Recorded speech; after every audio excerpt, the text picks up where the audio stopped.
Uma boa tarde novamente. Portões fechados e alunos distantes das salas de aulas.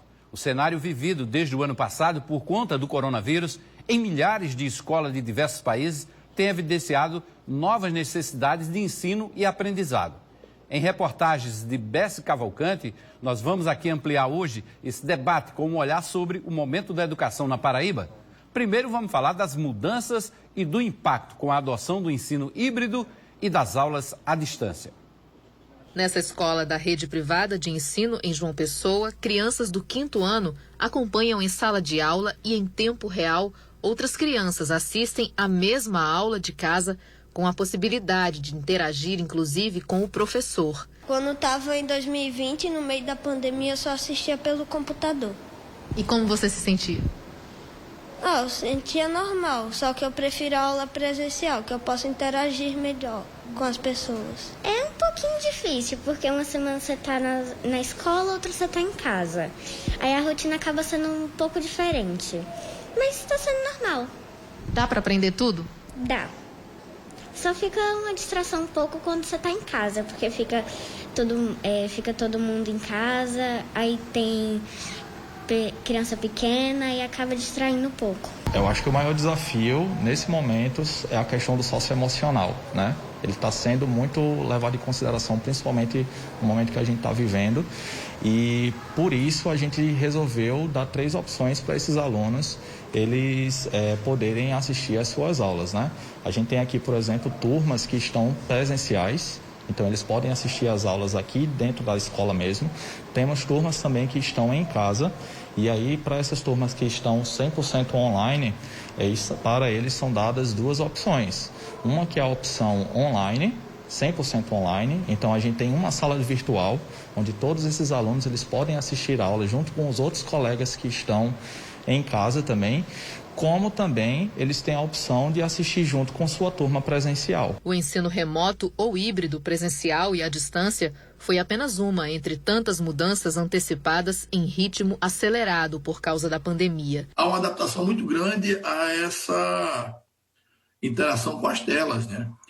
O ensino à distância já existia, mas a corrida por recursos que possibilitassem maior interação e despertassem o interesse pelas aulas fora do ambiente escolar mudou e muito o processo de formação educacional. Esse ano a gente tem alunos que optaram realmente por assistir aula em casa.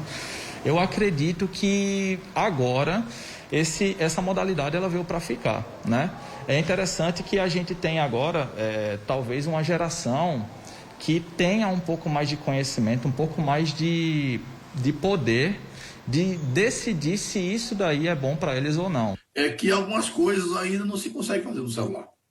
Um estudante de engenharia, um estudante que está precisando produzir texto e tal, você não consegue. Você precisa ter um notebook ou um computador de mesa. Que, aliás, eu acho que hoje é até mais fácil você ter um desktop, que você pode conseguir uma doação, alguém que trocou de tecnologia, do que um celular.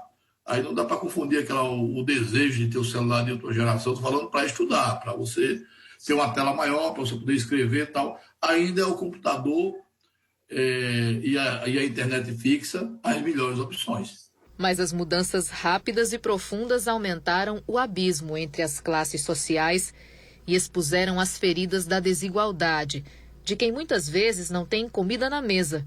Computador e internet, então, nem se fala. A educação brasileira, historicamente, apresenta profundas deficiências, tá? Produzindo um verdadeiro abismo social. As grandes diferenças regionais, sociais, que são excludentes de uma concepção, inclusive, de humanidade. Basta destacar que ainda hoje nós temos no país 13 milhões de analfabetos absolutos.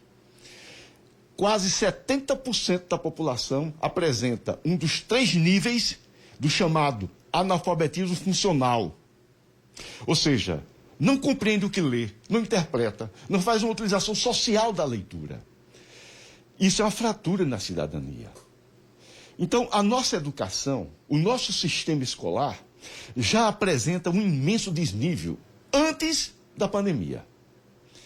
Com a pandemia, vai se agravar, vai se aprofundar essa dimensão. Para você ter inclusão digital, para você ter ensino à distância ou qualquer ensino, tem umas premissas, tem que ter algumas preliminares que precisam estar atendidas. Por exemplo, caso não, você não pode ter inclusão digital se você não tiver acesso à internet. Beleza, mas acesso à internet é um dos aspectos. Você tem 3 aspectos principais aí. Primeiro, obviamente, tem que ter acesso à internet. Mas depois o aluno tem que ter a capacidade, né, o aluno pode ter a capacidade de usar as ferramentas. Uhum. E por último, ele tem que ter as ferramentas. Não adianta ele ter internet e ele saber usar, mas ele tem que assistir a aula com o celular do pai quando chega do trabalho, que já não é lá essas coisas. Nessas inclusões digitais, as aulas de robótica também têm um potencial muito grande. Os alunos nelas são estimulados a criar conexões entre o real e o digital, inserindo conteúdos como matemática, física e química em experimentos tecnológicos. Isso pode capacitá-los a entender de forma mais dinâmica e interativa como as ciências são capazes de desenvolver produtos que facilitam o nosso dia a dia. Vamos ver aqui na tela que essa é uma tendência da nova educação no país. Tech é pop. As escolas estão aderindo em sua grade curricular novas disciplinas como robótica e gamificação, ajudando a desenvolver habilidades, aumentando o nível de atenção e capacidade criativa. Essa já é uma tendência amplamente aceita pelos jovens. A gente ainda vai falar disso no programa de hoje. Olha, o número de alunos